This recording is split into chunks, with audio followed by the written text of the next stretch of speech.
Thursday, welcome to a Thursday evening edition of TIU, Temple Israel University, our Memphis Synagogue's lifelong learning platform with something for everyone, whether you want to learn Hebrew, study the big ideas of Judaism in the semester course we just launched last night, or if you want to deepen and grow your mind, heart, and soul in a myriad of ways, just go to timemphis.org, as several of you are, I know even more probably on Facebook. One consequence of COVID has been the broadening of our reach to so many of you who are watching not only in Memphis, but across the country, in Israel, and around the world. I'm Micah Greenstein, one of Temple Israel of Memphis's rabbis, and I've been looking forward to this special program for more than 3 months. Tonight will not disappoint, and not because of me. Here's how I want to do this introduction. You know how you never forget the first time you met someone who made a lasting impression on you?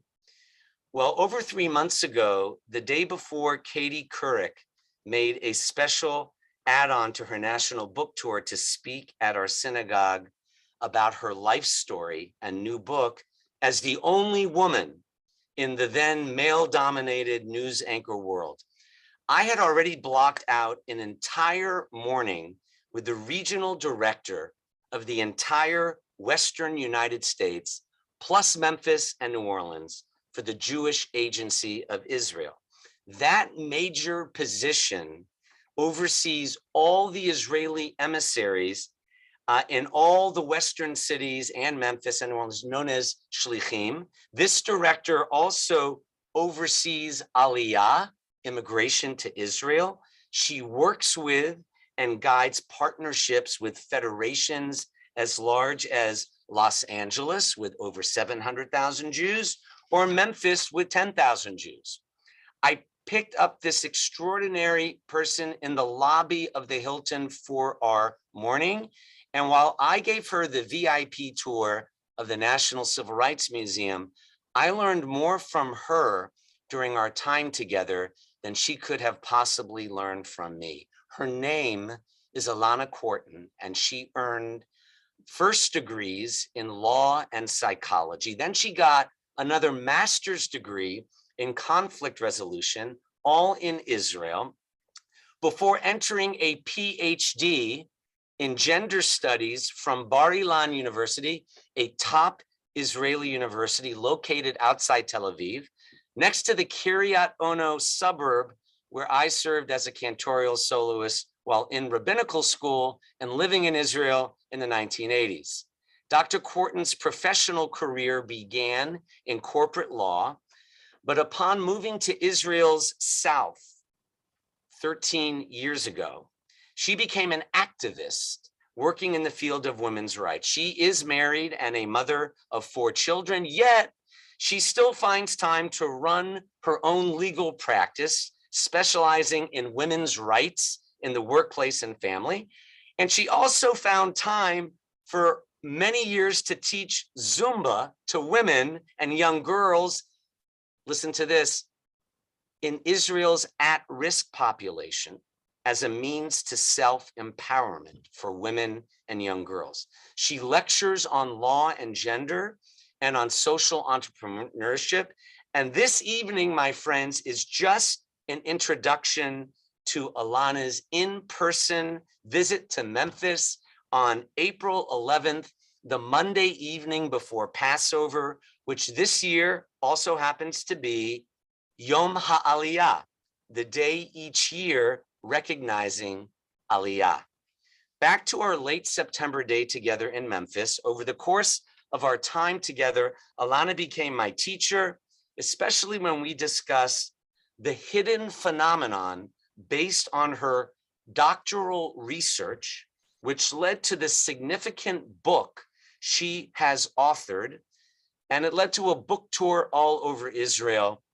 It's a book I would love to get published into English, because empowering girls and women, as many of you know, is one of our top Tikkun Olam priorities at Temple Israel, with Alan Lightman's work in Cambodia, our member.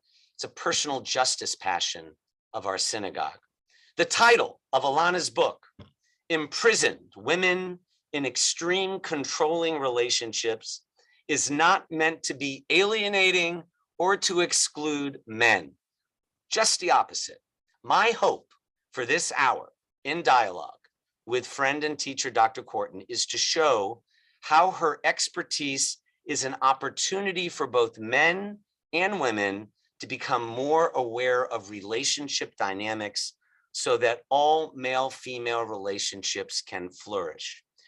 Whether inside your house, the workplace, in Israel or America, her research on women and relationships and Ilana's expertise on gender studies can also be applied to the marvelous two women whose wedding I conducted 2 months ago.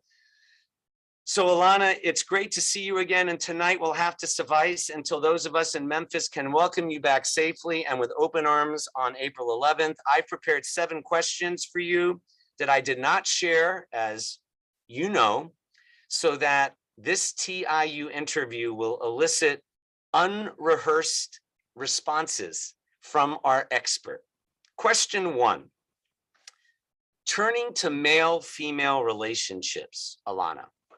This past Saturday night, I did a wedding with a husband and a wife.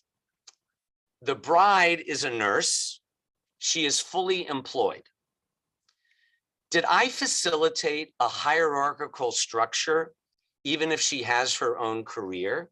Can you begin tonight by sharing how marriage can foster extremely controlling behaviors toward women in every culture, society, whether you're working or unemployed? What's going on that you discovered from your doctoral research? Okay. So first of all, thank you for this amazing introduction. And I have to say that as much as you think you learned from me, I fell in love with Memphis and everything you told me about it and showed me, and the great coffee, I have to say, being in America, it's very, very rare. So I really, I thank you for your time. And this is the community that I visit the most frequently this year, it seems. So Memphis is on my map, thanks to you, Rabbi. So I really appreciate the tour and the friendship and the ongoing conversations that yielded tonight. And also, of course, April, that I'm very, very excited to come. So to your question, I just want to say I'm not an expert. Okay, I just researched what I did, and I, written the book, and I have a PhD, and I'm a lawyer, and I met a lot of couples, and I met a lot of women. So I have an observation, maybe is the correct term. So did you just make a construction of hierarchy within this couple that you just married? The answer is yes, because it seems from everything that I've seen, the women I interviewed, the couples I met, and everything I researched, is that the only kind of like connecting line, or what would predict are there going to be extreme controlling behaviors within a family, is whether they are married or not. It's really the only question. And what I mean by that is when I was meeting women and interviewing them and writing the book and kind of like exploring this phenomenon that I had no idea existed, I was wondering, and also everybody around me were wondering, how can we frame this and say what type of people, what type of couples, what type of women, what type of men would behave like this or would encounter in such a relationship? And, the people want to say, oh, it's them and not me. It's because they live in poverty. It's because she doesn't work. It's because, they didn't go to university, because they don't have kids. It's because they've been married for a year. So the answer is that it happens everywhere, and the numbers are pretty high. And by it, I mean, we'll explain in a minute what it is, but it happens both in America, in Israel, and everywhere I went. And the only thing that kind of like gets the phenomena going is the fact that you get married. When you get into marriage, and again, speaking as someone who is married, yes, I actually got married 3 times to the same one. It was 3 ceremonies. But I'm saying I'm not against marriage. I'm just saying that the marital framework construct, especially in Israel, is the one that creates this kind of like different values for men and women. And it's sad to say that in 2022, it still is the case. So thank you for that. Question 2 has a little background here. Among the best counseling diagnostics in premarital counseling in the United States, it's called Prepare Enrich. It's a series of 120 questions that each partner answers, and it reveals strengths, growth areas, challenges. Most people don't know it was developed by PhDs like you, only at the University of Minnesota, not Bar Ilan. They developed it because they found that most marriages end not with the midlife affair or what you see in the movies on Netflix, that most marriages end within the first 3 to 7 years, with the average age among Americans being early to mid 30s. My question relates to your insights on the American Jewish community, since you're in LA now, because most American Jewish women who choose to get married older, and the 89% who are not Orthodox in America, they not only pursue careers, but many delay having children or raising children. Your PhD focuses on an Israeli society with at least 70 to 100 different cultures and ethnicities. The American Jewish community, at least the 85+% who are non-Orthodox, are more diverse racially and sexually than people realize, but are in a much more homogeneous secular society in the United States than in Israel. And while I, as a rabbi, serve the 20% who are struggling financially, many who didn't have a winter break these past 2 weeks, most American Jews are not indigent, they're not Bedouins. They have found Corona more of a scary inconvenience than the cause of a loved one's death, even if at least the 14 of the 100 temple members who have died the past 2 years died from it. But generally speaking, with all that, just what are the most pressing issues impacting women from your observation in Israel and the United States? And the more specific you can get to the populations you and I serve in West LA and East Memphis, in addition to our heartfelt concern for the African-American community and Bedouins, the better. What are the most important issues impacting women in our cultures? So I think I want to explain maybe a little something about Israel that is important to your question, or kind of like the observation that I will share. Unlike America, in Israel, there is no separation of church and state, you say, really? But isn't it religion and state? Yes, it is. Okay, so I mean, there's no church, right? So by no separation, I mean that halakha or halachic law rules a marital or a personal status in Israel. That means that once you are married, and it doesn't matter if you got married through the Rabbinical Institute or not, you have to get a divorce through the Rabbinical Institute. It's lechomra, never mind the reasons, okay? But it is in a sense that you've entered into a system, into an Orthodox system, even if you don't choose to, or even if your entire life doesn't revolve around Orthodoxy, you do when you get married, okay? Actually, I mean, you do throughout life, because if you look at the yearly calendar, you see all the holidays, and you see the Shabbat, and you see, I mean, Orthodoxy or halakha is very much present in Israel, 365 days a year, and in everything that you do. Okay, it influences your work, it influences whether you have transportation, it influences everything. So when it comes to marriage, you enter into a system that has halachic laws. So if a woman today doesn't want to stay with her husband, whatever the reason is, she has to get a divorce through the Rabbinical Institute. And the law is that the husband has to willingly give her the get, or give her the permission to leave, in a sense, right? So it's not willful in a sense. So this creates what I guess doesn't happen here, or maybe happens here for different reasons, a lot of extortion, right? If the husbands always have the power to end the marriage, to break the marriage, or to give permission for the wife to leave, that means that they always will have the power. And going back to your first question of the hierarchy in marriage, this is the kind of like the first step. You go into the marriage and you're like this already automatically, because you can't leave it unless he wills it, right? So if that is the basis, that is the basis for everything. And now if I spread it out to all of the other kind of like areas of life that women experience in Israel, let's go to the legislative or to the government or to CEOs of big companies or to mayors or to, I don't know, I mean, every field you look at, the numbers of women do not match their numbers in society, and the power does not match the power they should have in society. And financially, they don't receive as much as their male counterparts do, right? So I don't have to say it to you, like if we talk about the wage gap, right? It exists in America. What is it? 66 cents per dollar, right? Is it the women get the 66 cents per every dollar that a male gets? Very similar in Israel. And again, still, after all of this activism, after all of these struggles, it still exists. So if I look at kind of like the pressing issues that are happening today, is that we actually have more women ministers and more women CEOs and more women in decision-making roles than we ever had before. Like there's something within this situation that brought women up. It's not something, it's a lot of work, you know, a lot of field work, a lot of activism that made it happen.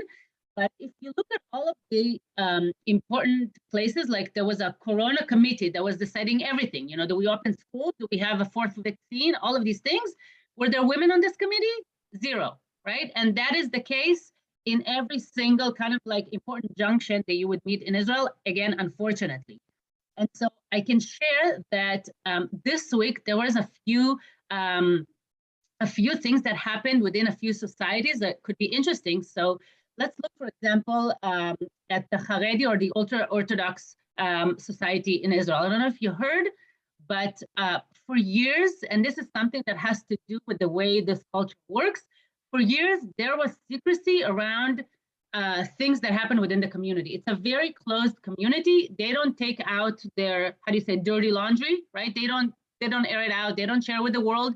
No one comes out talking about anything. So a lot of things have stayed inside. This week, a very famous author and rabbi committed suicide after he was accused with sexual harassment and rape and other things for years. We're talking about decades that he's been doing with students and with girls and with women. A couple of days after, one of the women who complained against him also committed suicide, saying she can't deal with life. So this is like a Hiroshima bomb, right? In the ultra-Orthodox community, that suddenly from this case, a lot of things are coming up, meaning people are speaking up, people are coming up, and the fact that this is a secret and closed community, this is affront to the Israeli society.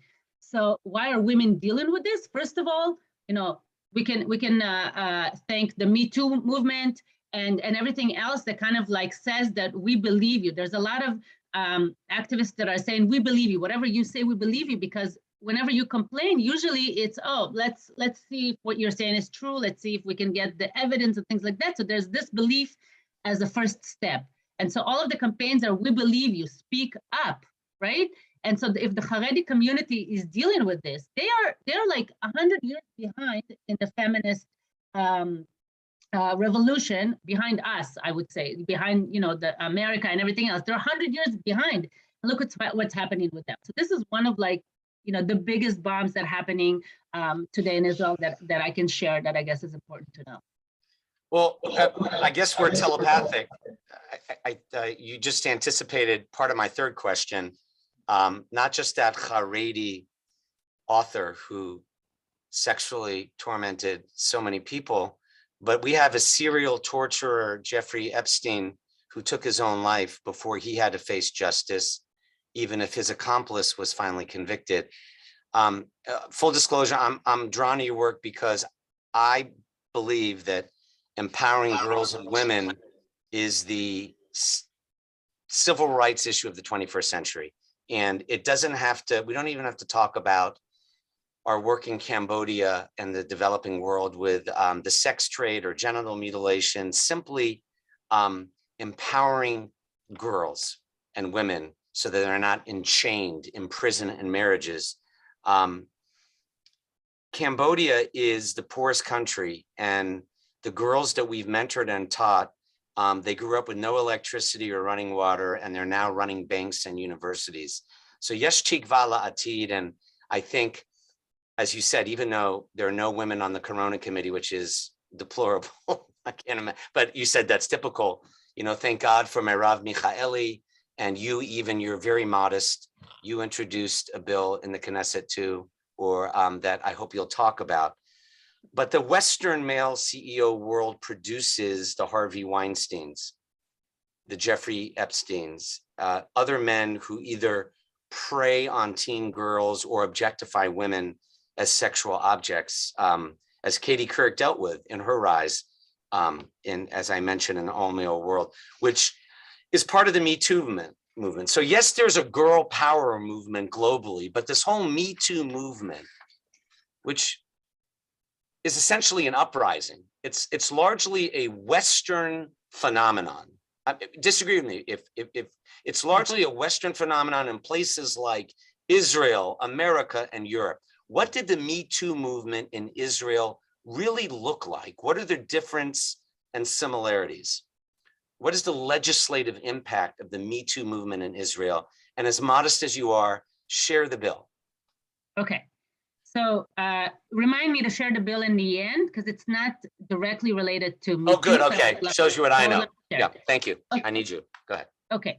So I totally agree with what you said. I feel that every time I find, a phenomena, a movement, something that's happening in the world, I always ask myself, who exactly are we talking about? Because like you said about people who didn't have a winter break, or like when we were discussing during Corona, who goes to work, who doesn't go to work, who stays with the kids over Zoom, if you have a sick child, what do you do? There are huge societies in which this is not an option. I mean, taking a sick day or not showing up to work, or one parent is working, one isn't, is just not an option. So it's really important to remember, like you say, there's a movement, Me Too. If you'll ask, half of the population in Israel, they'll say, oh, come on, what else is new? And why do I need to hashtag anything? I'm living it, I'm experiencing it, this is my life. I'm just tolerant towards it. You go do your struggles, I'll just, do my life and my life struggles and my day to day, So it's really, really important to kind of like think about these revolutions, how narrow and how kind of like white privilege they are, if we may, because they are. And so what happened in Israel with Me Too is like everything else, it's a social media wave. So it came obviously to the social media in Israel. And then one of the things that happened, I remember it really, the first day it happened, is that this organization started being active first on social media, but then also an organization. It's called Achat Mitoch Achat, which means one of one. And what it is, it says, how we talk always about these statistics, how many women out of, are harassed, how many sexual harassment, how many rape, how many, it's 1 out of 5, 1 out of 9, 1 out of 3. This organization wanted to say, you know what, it's really 1 out of 1, okay? It is by the age of 18, I think the statistic is, you would have experienced it once at least, 1 of 1. And so what did they started doing is that they started kind of like collecting testimonials anonymically, like they were getting stories from women, and in their database, they would cross-reference to find the offender, okay? So in this way you could come up, tell your story, not to reveal it, not to be exposed by your name, but the system will come back to you and say, hey, we already received 29 complaints with the same, this is kind of like how we got to the same person. And then they would all go to the police together. Okay, so what it did is when you were always worried about complaining or about coming out with a story or about not being sure if you were really hurt, suddenly there's this kind of like, it's not a sisterhood per se, but it's really a database that backs you up when you go to file a complaint. And no one can ever say, oh, it didn't really happen, or let's look into it or whatever, because there's 29 women with the same guy in the 3-year period, right? So this is a great example of how kind of like different things work together and how something new is created. Now, if you ask me, did the Arab society in Israel or the ultra-Orthodox society in Israel do anything with Me Too? The answer is no. It wasn't prevalent there. It was more in kind of like the liberal, more Western type of women and organizations in Israel, for sure, for sure. I mean, like, like the way I started this answer, but it definitely influences now. And this is the interesting thing. It takes a few years, but all of these kind of like waves are eventually touching. And I think revealing those stories in the Haredi community is one of those waves. It's the ability to speak up, the ability to open up stories, the ability not to be ashamed. There was also an interesting campaign, by the way, I think this past year. This woman who has money, and this is rare, okay? She has money. She decides, you know what? I'm going to put up a campaign on billboard. I'm not gonna, try to see if anyone else can pitch in, whatever. It's just my personal money. I'm just going to put up these billboards on Ayalon and major streets and buildings. And it's called Habusha Overet Tzad, which is the shame is moving to the other side. And that is, she would plaster the faces of offenders and of men who refused get to their wives, okay? Plastered their faces, saying this, the shame is moving to the other side, meaning instead of us hiding, right? Not telling that we were raped or harassed, now the faces of the offenders are out there on huge billboards. Yeah, it was a huge campaign. It's still ongoing. And it's again an example of what women do in Israel when they want to make a difference. That's exciting to hear. Thank you for sharing that. I didn't know that. Question 4 is the briefest, but it's the one that shook me when I learned it from you. That in Israel this past year alone, COVID's 2 years old, but just in the last year, 25 women were killed by their partners, a huge increase from earlier years. Now, in Memphis last weekend, Ilana, 4 more people were killed in neighborhoods I took you through on our way to the National Civil Rights Museum, but neighborhoods in which no Jews or white people live. So I don't understand the context of the 25 women who were murdered by their partners within the last 11 and a half months. To what do you attribute the tremendous rise in violence against women during COVID? And is it just the marginalized and challenged communities where those of us who aren't poor don't live? So the number of women murdered by their partners has been on a rise, like you said, from 20 to 25 in the past couple of years. Now, what did Corona do in these marriages? Again, I guess it's rational for us to understand, but quarantining and being in isolation with the person you don't feel safe with at home is what yields these extreme kind of like numbers that we hear about, and it's understandable. In Israel, the economy, the business world, the educational world, everything really collapsed in the first 6 months. It was I don't know if you heard the news, but things were closing down, and there was really like no solution. There was a stagnation up until the vaccines came out. This was the situation, and that really put everybody at home with no certainty of when we're going to come out. And again, it happened here too. I lived it with you. The first time we were quarantining from March to May, like who knew when this would end? But the restrictions in Israel were that you were tapped on your phone when you would leave your house more than 100 meters. What is 100 meters? What is it, 300 feet? A meter is 3 feet, right? Yeah, right. So it's feet. not far. Yeah. Yeah. So your phone would be tapped, right? And the streets were empty. If you were driving, you would be stopped by a police car asking you where you're going. And only if you're like a doctor or a nurse or something that you had to really go to the hospital, you would be sent home or would have to pay a fine. So really everybody were confined to their homes for a long period of time. And that repeated itself 3 times before the vaccines came. So this situation of fear and confinement really yielded the most extreme things you can imagine. And so if I look at the number of complaints filed within the police on domestic violence, and I'm not talking about the murders yet, it went up 700%. The number of That's 700 700%, right? from the male rage over all these changes. Is that what you attribute it to? Domestic violence?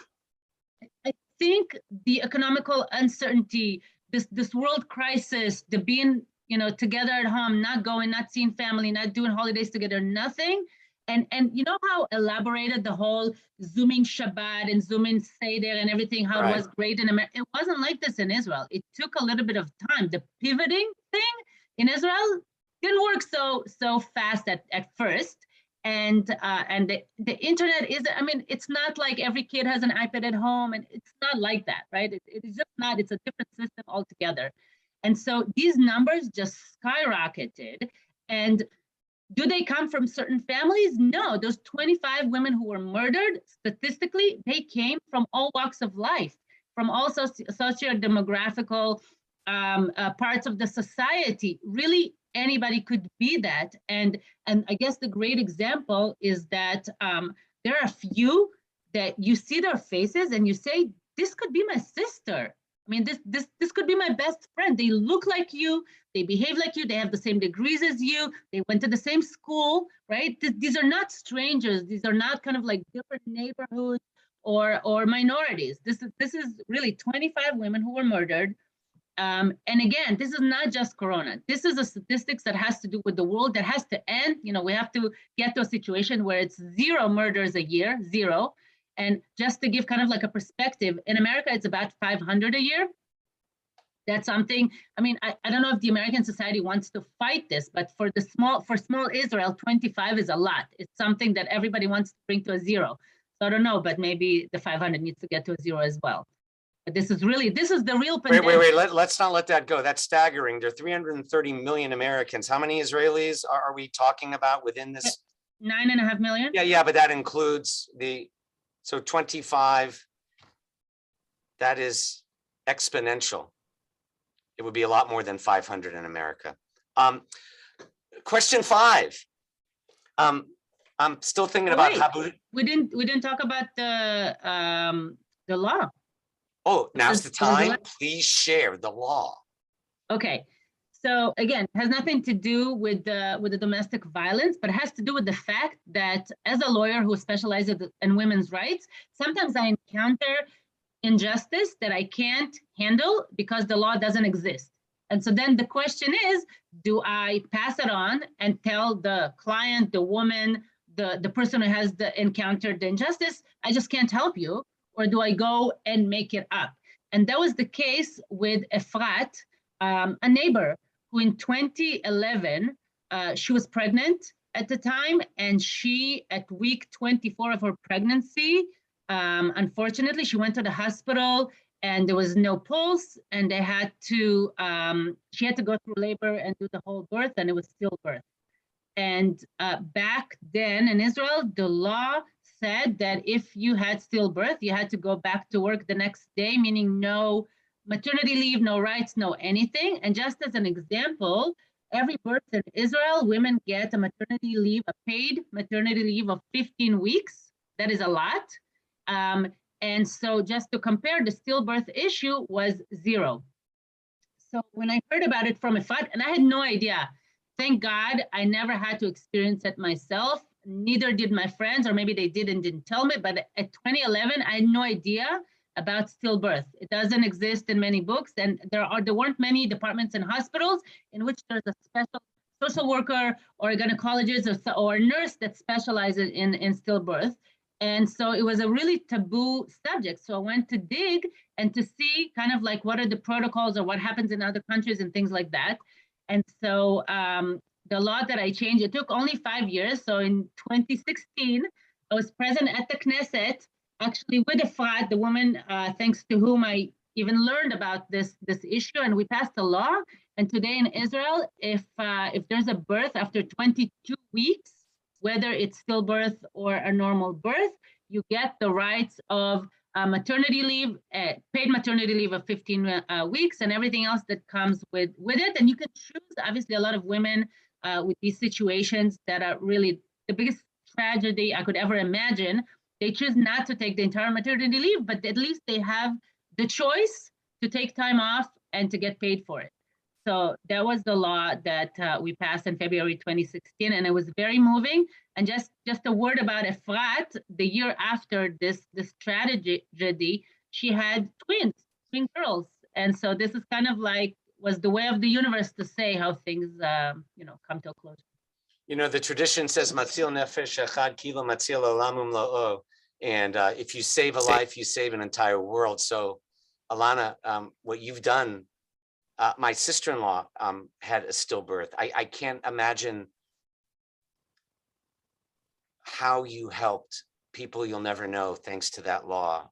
So thank you for ending on that positive note. And I want to share another positive note. Question 5 leads to, when you come back to Memphis in April for your in-person talk, again, the Monday before Passover, because Passover is about freedom on April 11th, everyone's invited to temple. God willing, there will not be another Delta Omicron. Gamze Yavor, this too shall pass, everyone, even if enduring the passing's hard as heck. But I'm going to take you to a statue that was erected since you were here. And it's a tribute along the Mississippi River to the leaders of women's suffrage. Women were not allowed the right to vote, of course, in America until 1920. What a lot of people don't know is that there were women in this congregation, Jossie Wurzburg and others, but there was also a man. He was a relative of Temple Israel member who was the real hero. His name was Joe Hanover, and he was the Tennessee state legislator whose political genius on August 18th, 1920, got the state of Tennessee to become the 36th state necessary to ratify the 19th Amendment, granting all women the right to vote. He asked a question. He emigrated from Eastern Europe, his family, and he loved America, but he said, why can't mama vote? Why can't and that's the name of his book that I'll give you when you're here. My question is that in Israel, women had suffrage from the start, if I'm not mistaken. There was an early female leader in Prime Minister Golda Meir. Women serve in the military. You have done your time. Why did these factors not lead to embedding in Israeli society gender justice? You know, I ask myself every day that same question. And here's what I think, or here's what I feel from this field. So it's true that in 1948, when the state was established, women had the right to vote, as did men. And women were pilots in the army, you know, from the beginning, and women were part of the war force and everything. So I call it like an equality ethos, right, in Israel, that is perceived. And why do I say perceived? Because I'm going back to, you know, the marriage that you officiated, right? We always start like this, okay? Even if we can vote, and even if we can go to the army, I did go to the army, I served on the Gaza Strip, okay? But it's always like this, meaning the value of the woman in every table, in every square, in every kind of like profession, the value is always lower than the males, okay? And so while in voting, the voices are equal, right? In representation, it isn't. If we're 51% of the population in Israel, and the Knesset has 120 chairs, shouldn't we be 60 chairs? We should, right? We never were. The highest we got to is 19. And that is also, again, after many, many struggles. I think they would be happy if it was a 0. But it's just, you know, it's like this. So you look at Israel and it looks to you, oh, you know, this is a country in which gender studies, gender justice is present. And I think it is in many cases compared to the US, for example. If I mentioned when we were talking about stillbirth and maternity leave, the fact that there's paid maternity leave could be perceived as if Israel is more advanced in labor law and in women's rights, correct? Because it Right. seems that you don't lose, right? You don't lose from parenthood, right? It's getting paid. But we need to also keep in mind the fact that Israel is a very pro-family country. We have IVF treatment that is subsidized by the government up to 2 children. Can you imagine? So I think the ethos behind it isn't equality ethos, but it is that the uterus of a woman is actually a national uterus, if I make sense. Because it does. That's fascinating. Meaning that it creates the soldiers, right? You know, to go to the army, or it creates the men to be generals, or it creates the ones who would go into the Knesset and make decision making, right? So this uterus is important to the country. It isn't a personal woman's uterus.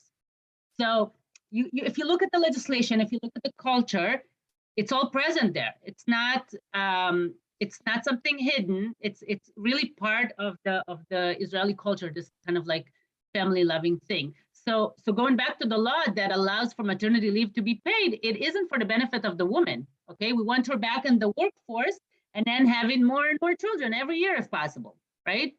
There's tax benefits for children. You know, having 4 kids got me some tax benefits and other things. So if you look at it as in the big picture, it's not gender justice. It's I don't know how to explain it, but it's a perceived equality society, maybe. You should write that up in your next book. I was thinking as you were describing Israel, because the perception has not led to gender justice, and yet the national uterus is a very compelling explanation. Whereas in America, you have religious leaders in the Orthodox or evangelical white Christian world who say that this mask is a personal choice, but a woman controlling her uterus should be mandated by the government. That's so.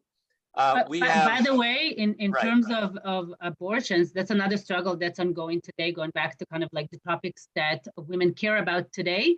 There are committees in Israel that decide about abortion. You need to apply to a committee. It is not a willful thing. And this is going back to the not separation between state and religion and halachic ruling, and the belief that from day one, there's a neshama, right? That there's an actual person in there, and the woman can't decide because it's a national uterus and because of religion. So just to sum it up, you know, whether in America or Israel, whenever religion and government get in bed with each other, both suffer. Number 6, to the book you have published in Israel, and which I am hoping we can raise the funds to translate into English, on extreme controlling behaviors. What areas of life does it include? Can you say more about it? Why is this topic more than interesting for women who are victims of domestic violence? Why was I interested as a husband who's part of a hierarchy? Okay. So how can I say it not in a long way and not revealing everything? Well, what areas of life does it include? Yeah. So let me just start by saying, as a lawyer, but also as a person of this world, right? When we hear about domestic violence or about these murders that we were talking about that happened in Israel and happened here too, we always think about the physical aspect, right? We think about something that is visible to us. We think about blood. We think about a hospital. We think about things that are tangible. And we also have a hierarchy between physical or something that is visible to us and everything else, okay?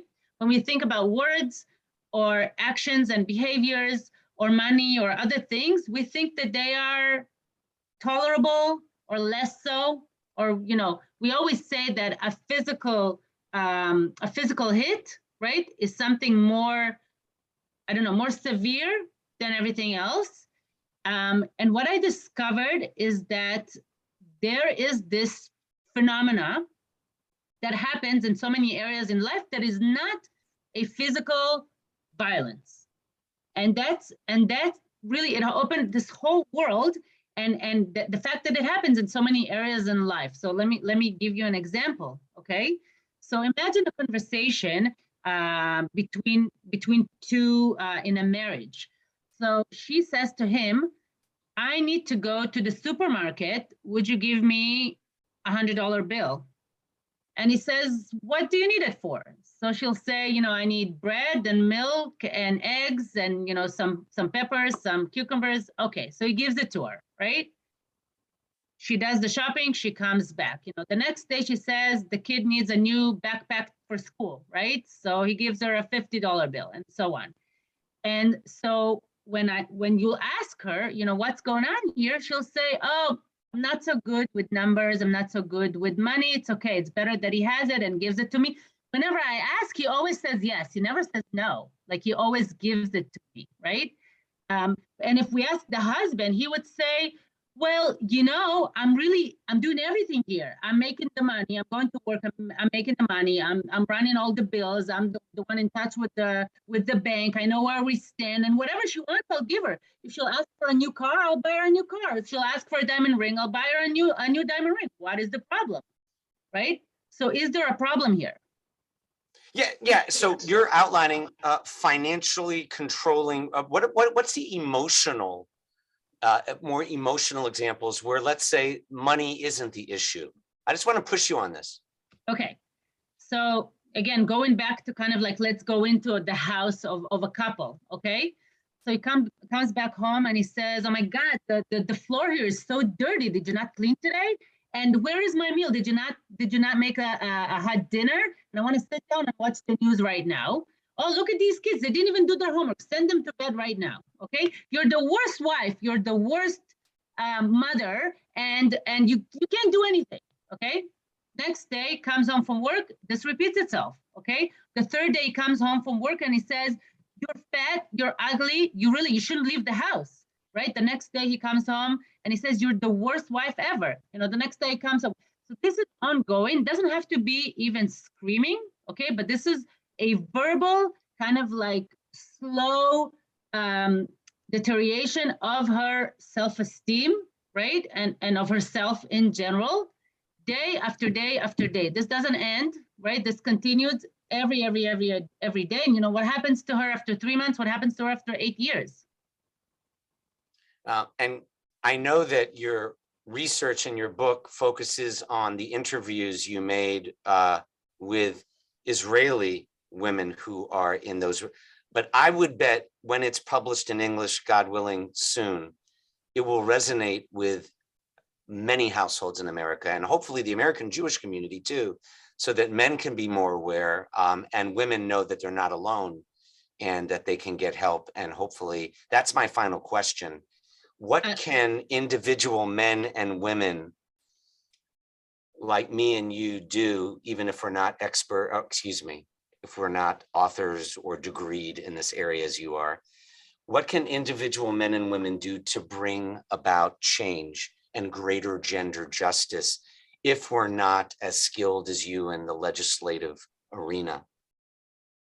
So just a small comment to what you said before. It is true. It's not like I was surprised, but here, the 3 years that I've spent here, I get to have a lot of one-on-ones with my girlfriends, right? This is here in Los Angeles, you're saying? Yeah, in Los Angeles, we'll sit, we'll have a coffee, we'll have a glass of wine. I always bring up the fact, that I did this research, that I met these women, that I've written this book. And what do I hear every time? They say, you know what? This is so weird. So what I'm experiencing is not normal. What I'm experiencing is pathological in my marriage. And they suddenly remember experiences and behaviors and things that happened that seem to them normal or mundane or just like any couple experiences. And suddenly, right? And I'm sitting, it's very hard to sit with your friends and suddenly listen to her kind of realize something in her life and in her marriage. And that makes a whole lot of difference from that point on. So this is just to say that I didn't interview them per se for the book, but I've heard, 80 stories while here in the past 3 years that resonate with the stories that I tell in the book of the women that I interviewed in Israel, and they are no different. Even though there is separation here between state and religion, the stories are the same, the behaviors are the same, the marriage, the relationship, those extreme controlling behaviors are the same. And so what can we do, like you said? So this is what I discovered. You know how during Corona, we called some people the first responders, right? This was the term that was invented during this pandemic. And so we think of first responders as the ones that are doctors and nurses, right? Now we think of the teachers also, but the people who are the front, correct? Or like kind of like your first encounter. Yeah, it could be your first encounter if you're sick, or it could be your first encounter if you need help or advice. And so in the case of these stories, right, and you can hear that they always come up kind of like, not by mistake, but they just kind of like come up intuitively. I call us first responders. Now, you could be a community leader, or you could be just a friend, a colleague, a neighbor, someone with ears that you could listen, but you're a first responder. If a woman tells you a story that doesn't sound, that isn't, physical violence like the way we know it, and the way you listen, the way you are a first responder is going to determine and dictate everything else afterwards, because she's only going to tell it once, if at all. And the first reaction is the one that's going to create the line that comes afterwards. So if your reaction is, oh, well, that's nothing. If you weren't beaten up and you didn't end up in the hospital, you didn't experience anything. So he curses you every day. Oh, big deal. I had it for 30 years, right? If this is the reaction, the woman is never going to share it again. So as a first responder, we have a huge responsibility, men and women alike, in the active listening that we practice when we hear these stories, okay? You don't even have to say anything. You don't have to be an expert. You don't need to know anything. You need to be a listener, and I call it in my book that we are like a canvas on which the story is imprinted for the first time. And the way the story is told and the way the women hear the story echoes back to them from the ears of the listener is really the first step on the solving the problem. And by solving, it could be numerous things. It could be getting a divorce, but it doesn't have to be. It could be going to counseling. It could be choosing other choices in life. It could be speaking up with the husband. It could be trying to get people to join you on the conversation with the husband because you can't do it by yourself. Whatever this is, the first time you told the story and the first time you imprinted it on an active listener is the most important step. And so I call ourselves the first responders for these stories, even though we don't have to respond per se. You have a translator for the book, you told me, right? So it's just a matter of getting the funding to get it done. And I hope soon, because what we haven't talked about during COVID, we talked about the 25 women who died in Israel, 500 in America in the past year. I talked about a wedding at the beginning of this hour. There have been ruptures during this time that are less dramatic, but equally demeaning and equally hard. Divorce, yes, but depression, homes which used to be sanctuaries have become like prisons. So let's get this book done while we still know what the term first responders relates to. Finally, I just want to say, while you are extraordinary in your day job, and I'm not saying that just to compliment you objectively as the regional director of the entire Western states, plus Memphis, New Orleans, for the Jewish Agency for Israel, your night work, or whenever you do this after Zoom, but between midnight and 4, raising 4 children and writing your book, this work is so much a part of what it means to be a Jew. Because the mission of the Jew, as Wiesel said, is not to make the world more Jewish, it's to make the world more human. L'taken olam b'malchut Shaddai, however you want to phrase it. So Dr. Kwartin, we can't wait for your April talk. I will not put you on the spot. You can speak on whatever you want prepared, but you're just as good unrehearsed.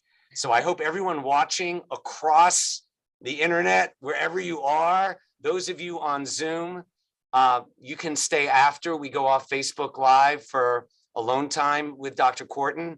But I want to thank everyone for attending TIU, and have a safe night and a peaceful Shabbat, everyone. and a Tu B'Shvat Sameach, a happy Tu B'Shvat 1 week from this weekend. We'll see you in April. Take care, Ilana. Thank you, everyone. Thank you so much.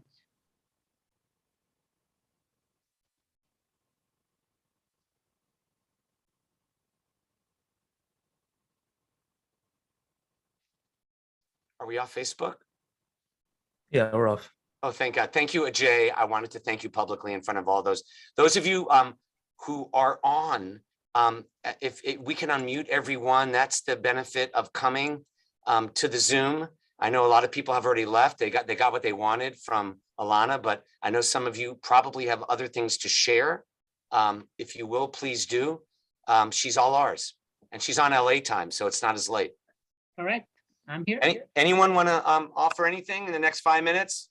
If not, we'll just go, Mallory. Sorry. Hi, Doctor. I'm getting y'all mixed up. Hi, Rabbi Greenstein. It's good to see you again. 2 nights in a row. I love Mallory, Arkansas. You actually brought up a fantastic issue for me personally. I have a degree here in political science and international relations. And one thing I studied was women's rights, reproductive rights in other countries. So my question for you is, with Israel, as you said, you know, the uterus of the country, do you feel like women that are infertile or just cannot have children are more prone to violence in the home or in society? And if so, do you think it's more prevalent here in the US or in Israel? What a question. Wow. That's incredible, first of all, that you think about it and that you asked that. So it's true that as a familial country or ethos, not having children is a problem for the women themselves, and I guess, you know, for Israel as a culture. The solutions are, you know, adoption and surrogates, and like I said, an IVF, and all of these solutions really are heavily subsidized by the country. By subsidized, I mean like almost 100%. So really the kind of like the will is for every family to have children and so on and so on.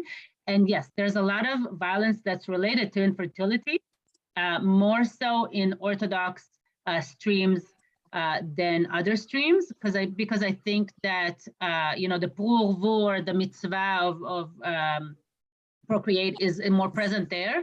So I think it's more prevalent there. But again, nobody knows about it because of what I said before, you know, because of not talking about it. But yeah. Awesome. Thank you. Russell, do you have a question or a comment? I'm sorry. Okay. Anyone else? If not, we'll say Lila Tov. Terry, or I'm sorry, or someone. That's Betsy. Okay. Oh my gosh. One of the great therapists in Memphis I'll introduce you to. Betsy Mandel Carley, who's a relationships person. Are you going to offer? Please, Betsy. I don't know why I have just the temple imago, but I think it has to do with the group last night. Anyway. Yeah. By the way, she is temple now. We got her to lead the grief and loss support group, which is a wonderful thing. But Betsy, you have the temple logo. The rabbi doesn't. The floor is yours. It's weird. Anyway, I don't have the cultural knowledge of the subtleties in relationships in Israel. But one of the things that I know, having been a marriage and family therapist for over 50 years, is that I've gotten to walk through the period of time when, you know, there was not the possibility of equal relationships because women didn't have equal power for how they were going to behave financially, emotionally, and so on. That's changed some. And what I have found is that there's a huge need for education for both men and women to understand the early patterns of lack of equality, how it impacts our sense of self.